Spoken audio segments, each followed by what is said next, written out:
Hi friends, சரியான மழை பெய்யுது. இந்த மழைக்கு ஒரு சூப்பரான கஷாயம் தாங்க இது. என்ன கஷாயம் அப்படின்னா துளசி கஷாயம். இந்த மழைக்கு எல்லாருமே ஒரு துளசி கஷாயம் குடிங்க, ரொம்ப சூப்பராக இருக்கும். உங்கள் ஹெல்த்துக்கும் ரொம்ப நல்லது.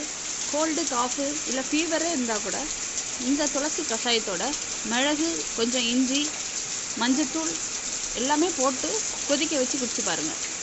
சூப்பராக இருக்கும்.